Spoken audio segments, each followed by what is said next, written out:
এই কানের লতি থেকে নিয়ে এই ঘাড় পর্যন্ত 700 বছরের রাস্তার সমান দূরত্ব।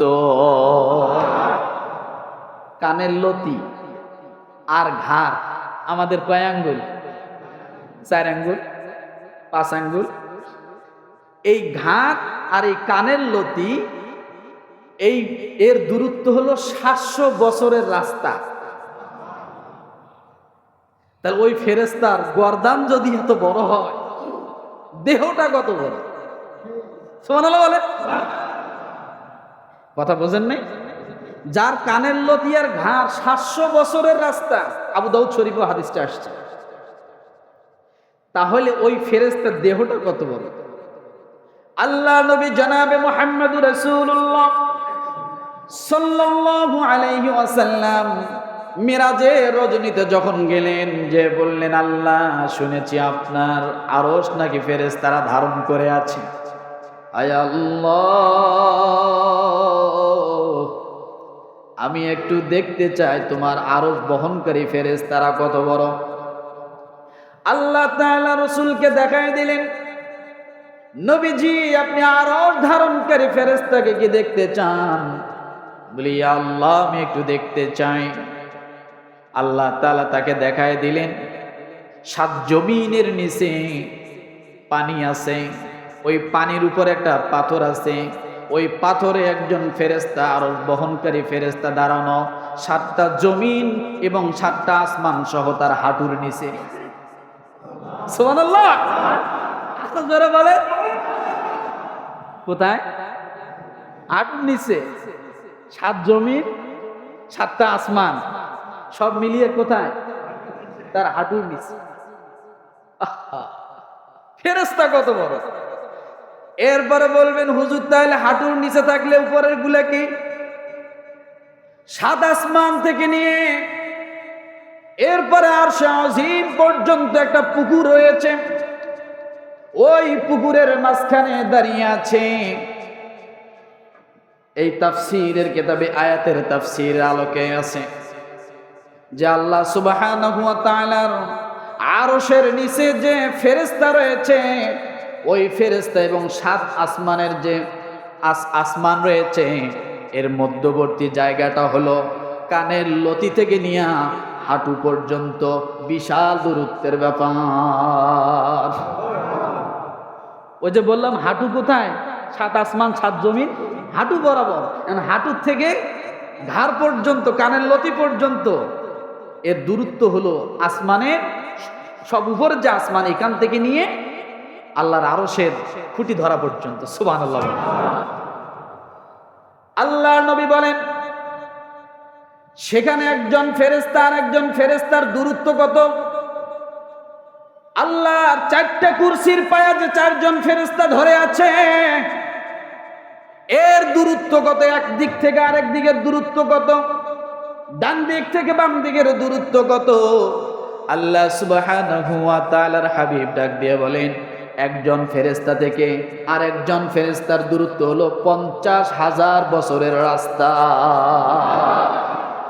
আল্লাযীনা ইয়াহমিলুনাল আরশা ওয়া মান হাওলাহু ইউসাব্বিহুনা বিহামদি রাব্বিহিম ওয়া ইউমিনুনা বিহি।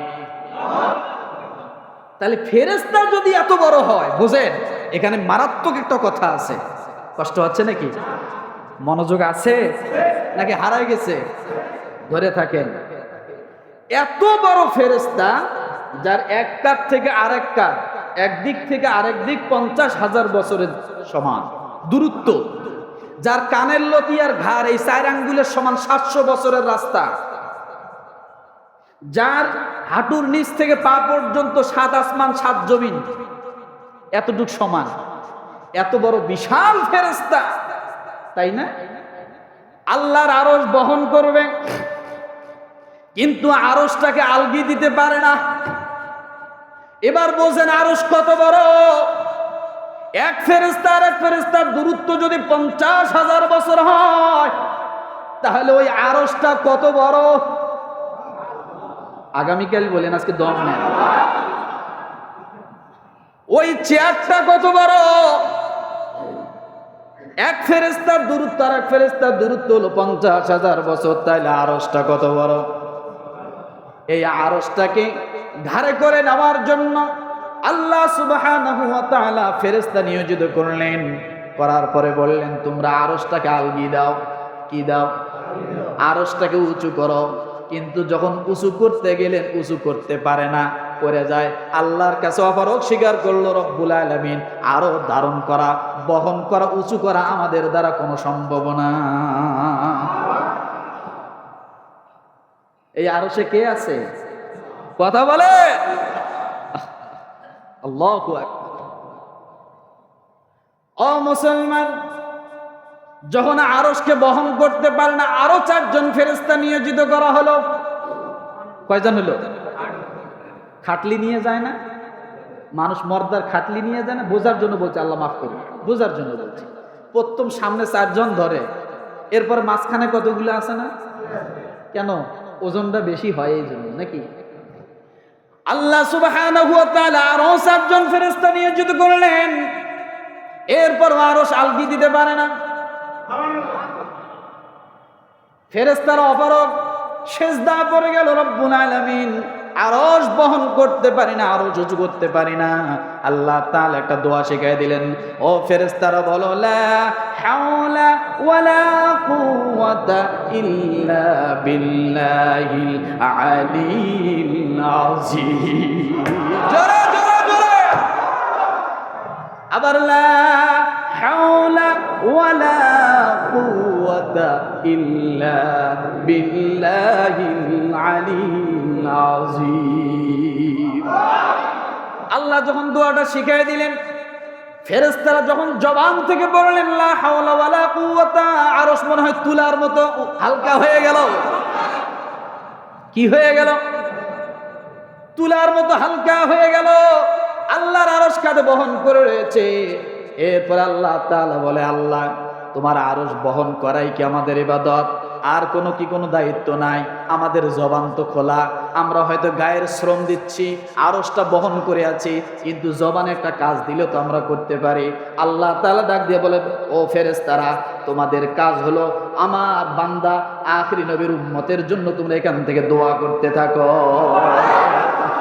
الذين يحملون العرش ومن حوله يسبحون بحمد ربهم ويؤمنون به ويستغفرون للذين آمنوا। আল্লাহ আরশটা তো ধরে আছি, কাজ তো নাই, জবান তো খালি। তুমি একটা আমাদেরকে আমল দাও, যে আমলটা করলে আমরা একটু লাভবান হব। আল্লাহ তোমাদের ডিউটি হলো আমাকে, আমার আরশকে কাঁধে নেওয়া। দ্বিতীয়, আখিরি নবীর উম্মতের জন্য এখান থেকে দোয়া করা, তাদের নাম জপ, তাদের জন্য মাফ চাও, তাদের জন্য জিকির করো। আমি আল্লাহ তাআলা তোমাদের প্রতি সন্তুষ্ট থাকবো। আরো পরে কইন সুবহানাল্লাহ। কোন ফেরেশতা আপনার জন্য মাগফিরাতের দোয়া করে? আপনি চিন্তা করেন, আপনি এখনো চায়ের দোকানে বসে আড্ডা দেন, কপাল পুড়ে গেছে। টিভির সামনে এখনো বসে এখন কপাল পুড়ে গেছে। আল্লাহ কোন ফেরেশতাকে দিয়ে আপনার জন্য দোয়া করায়? সূরা গাফির আয়াত নাম্বার 7 দলিল দিয়ে দিলাম, কেউ দিতে পারবেন এভাবে। মুসলমান, এখানেই শেষ না, আরেকটা বলি। তাহলে ফেরেশতার দূরত্ব কত? এক দিক থেকে আরেক দিকে 50,000 বছর। কানের লতির থেকে ঘাড় পর্যন্ত 4 আঙ্গুলের জায়গা 700 বছরের রাস্তা। তাহলে ফেরেশতা ছোট নাকি? ছোট না। ও মুসলমান, কেন এই কথা বললাম? এত বড় বিশাল দেহের ফেরেশতা আল্লাহ বানাইলেন কোন মেশিন দিয়া? কি মেশিন দিয়া? কোন মেশিন দিয়ে আল্লাহ বানাইলেন? শুধু বললেন হয়ে যাও। এত বড় বিশাল দেহের ফেরেশতারা হয়ে গেছে, শুধু ফু দিয়েছে, কুন ফায়াকুন বলেছে, হয়ে গেছে, হয়ে গেছে। শুধু আল্লাহ বলছে হয়ে যাও, বিশাল দেহের ফেরেশতারা হয়ে গেল।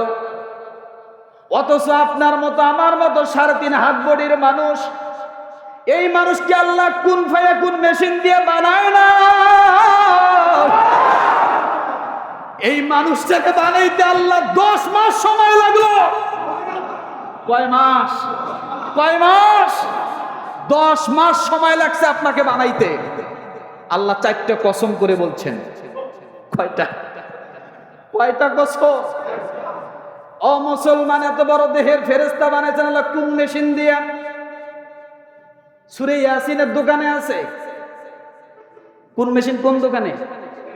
সূরা ইয়াসিন পড়ে দেখেন, ওই জায়গায় কুন ফায়াকুন দেওয়া আছে। আল্লাহ বলছে হয়ে যাও, হয়ে গেছে।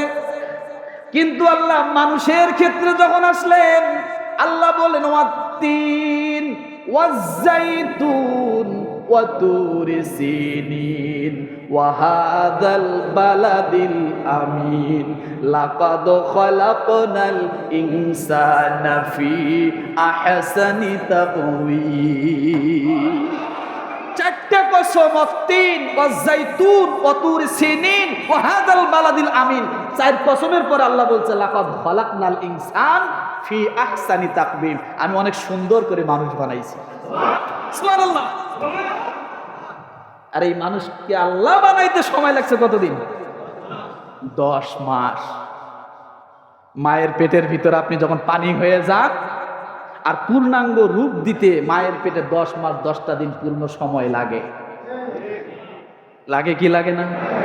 লাগে কি লাগে না? লাগে। একটা মুরগি হইতে 21 দিন সময় লাগে। আধুনিক যুগে মেশিনের ভিতরে লাগে হলো অল্প কয়েক ঘন্টা বা 24 ঘন্টা এরকম, বা 3 দিন 72 ঘন্টা। কিন্তু মানুষকে বানাইতে আল্লাহ সময় দিচ্ছেন কত? তাহলে আপনার আমার দাম কত আপনি জানেন? আপনার আমার এই দেহের মালিকের দাম কত জানেন? আপনি চিন্তা একটাবার করেন না। খান, দান, ঘোরেন, ফেরেন, আল্লাহর হুকুম পালন করেন না। ও মুসলমান, শুধু তাই নয়, রব্বুল আলামিন বলেন আল্লাযীনা ইয়াহমিলুনাল আরশা, যারা আরশকে ধারণ করে, ওয়া মান হাওলাহু, এবং যারা এর চারপাশে রয়েছে সব ফেরেশতারা। এরপরে বলা হয়েছে ইসাব্বিহুনা বিহামদি রাব্বিহিম, তারা তাদের রবের প্রশংসা তাসবিহ পাঠ করে এবং তারা তার প্রতি ঈমান রাখে। ওয়া ইউমিনুনা বিহি, তারা ঈমান আনে আল্লাহর উপরে। এরপরে বলা হয়েছে ওয়াস্তাগফিরুনা লিল্লাযীনা আমানু, আর তাদের কাজ হলো মুমিনদের জন্য আল্লাহর কাছে ক্ষমা চায়। আপনার আমার জন্য ক্ষমা চায় ফেরেশতার। আপনি আমি ঘুরে বেড়াই মোচে তেল দিয়া।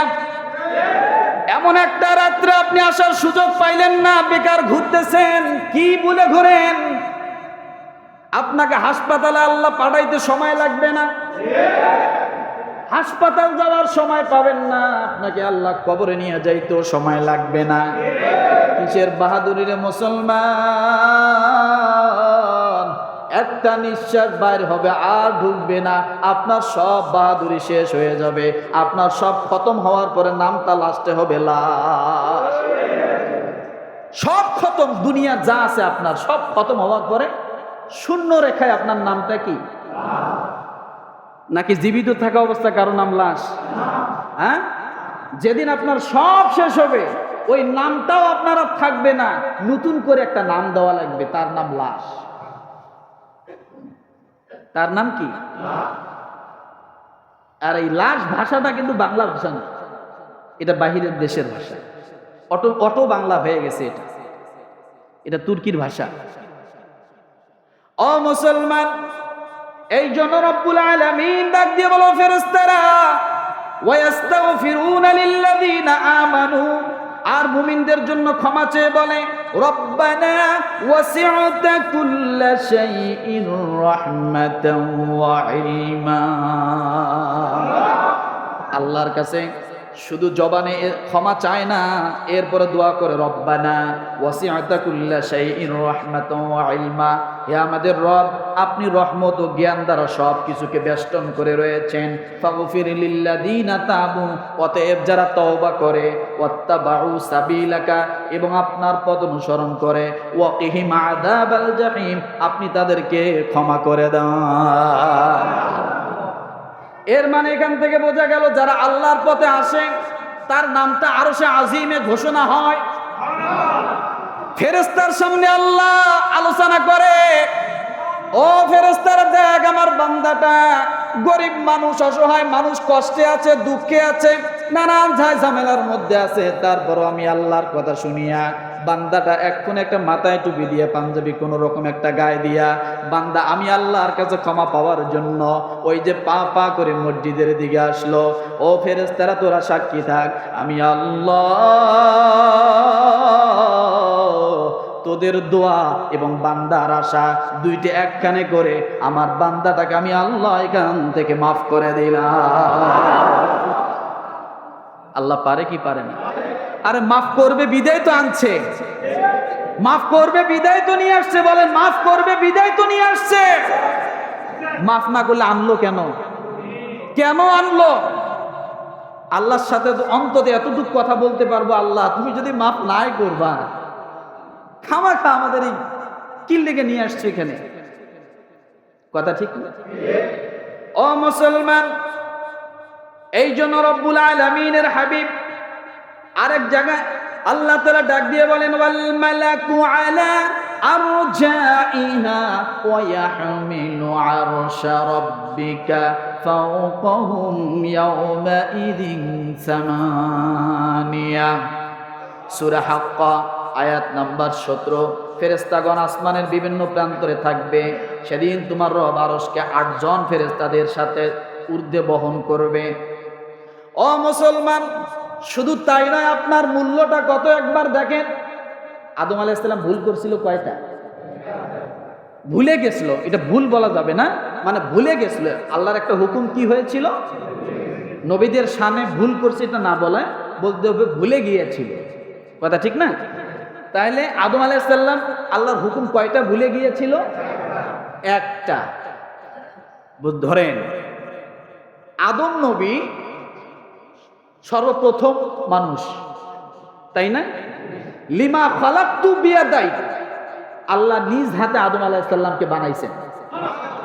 আল্লাহ বলেন লিমা খালাকতু বিয়াদা, আমি নিজ হাতে আদম বানাইছি। যে মানুষটাকে আল্লাহ নিজ হাতে বানাইলেন, এরপরে যে মানুষটাকে সর্বপ্রথম নবুয়ত দান করলেন, আদম আলাইহিস সালাম প্রথম নবী, বানার পরে তো তাকে নবী বানাইছেন। আবার উল্টাটা কেউ বুঝবেন না, আমি স্বাভাবিক অর্থে বলছি। এরপরে আদম আলাইহিস সালামকে আল্লাহ প্রথম রসুলও বানাইলেন। তাহলে মানুষ একজন, তিনি মানুষ, তিনি খলিফা, তিনি নবী, তিনি কি? রসুল। কয়টা কোয়ালিটি তার? 3টা।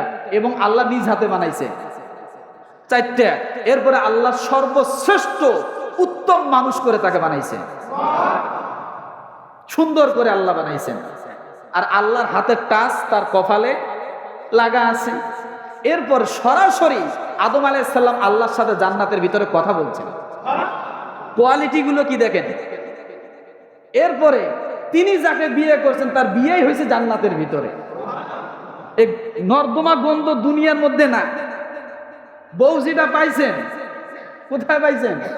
জান্নাতের ভিতরে। তারপরে শুধু তাই না, তার নিজের রানের মাংস কেটে হাড্ডি থেকে আল্লাহ তার বউকে বানাইছেন, আমাদের আম্মাজানকে বানাইছেন।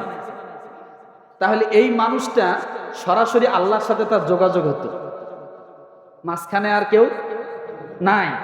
যা লাগতো আল্লাহকে বলতো, আল্লাহ যা কিছু হুকুম দেওয়ার আল্লাহ ওখান থেকে দিয়ে দিত। ও মুসলমান, কেন এই কথা বললাম?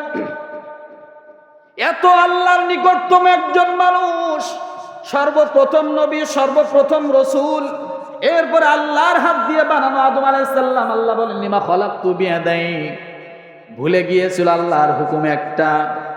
এই একটা হুকুম ভুলে যাওয়ার কারণে বলেন কত বছর আল্লাহর দরবারে ক্ষমা চাইছেন? কত বছর? প্রায় 350 বছর। কত বছর? একজন নবী, একজন রসুল, সর্বপ্রথম মানব, যাকে দিয়ে আল্লাহ জমিনে খলিফা তৈরি করবেন, মানুষ রচনা করবেন, যার মাধ্যমে মানুষ আসবে দুনিয়াতে। ওই মানুষটা একটা কাজ ভুলে যাওয়ার কারণে 350 বছর আল্লাহর কাছে কাঁদতে হলো, কান্না করতে হলো, মাপ চাইতে হলো।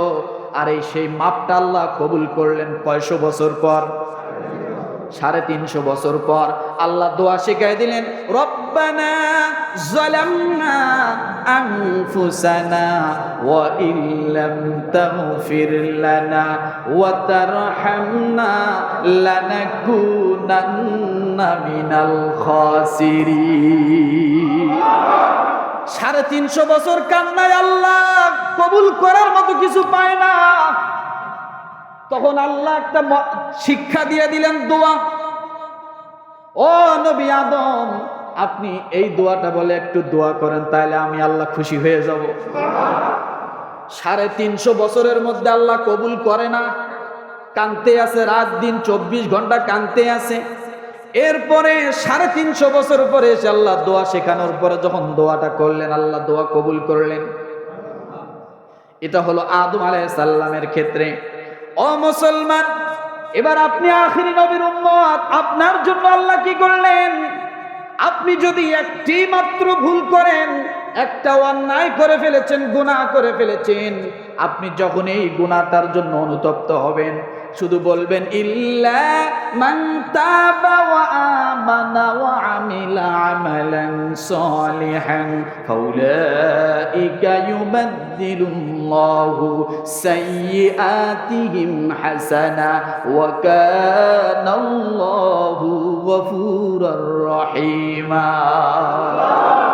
আল্লাহ ডাক দিয়ে বলে, বান্দারে, অন্যায় করেছো, জুলুম করেছো, ভুল করেছো, তুমি শয়তানের ওয়াসওয়াসায় পড়ে যে একটা গুনাহ কাজ করেছো, আমি আল্লাহ তাআলা তোমাকে অফার দিয়ে দিলাম, তুমি মাত্র 1 সেকেন্ডে বলবা আল্লাহ আমি ভুল করেছি।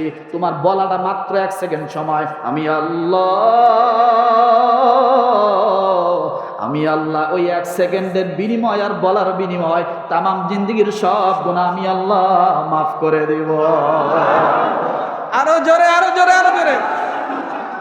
তাহলে এখান থেকে একটা জিনিস ক্যালকুলেশন করিনি, সেটা হলো আদম আলাইহিস সালামের একটা ভুলের গুনাহ মাফের জন্য 350 বছর ভুলে যাওয়ার গুনাহ, আর এই আদম আলাইহিস সালামের 350 বছর আর আখিরি নবীর উম্মতের 1 সেকেন্ড। সুবহানাল্লাহ বলে, বলা লাগে কেন? ওখানকার 350 বছর, আদম আলাইহিস সালামের জামানার 350 বছর, আর রাসূলুল্লাহ সাল্লাল্লাহু আলাইহি ওয়াসাল্লামের জামানার উম্মতের 1 সেকেন্ড। এর 1 সেকেন্ড আমল করলে আল্লাহ যে খুশি হয়, 350 বছর কাঁদলে আল্লাহ অত খুশি হয় না।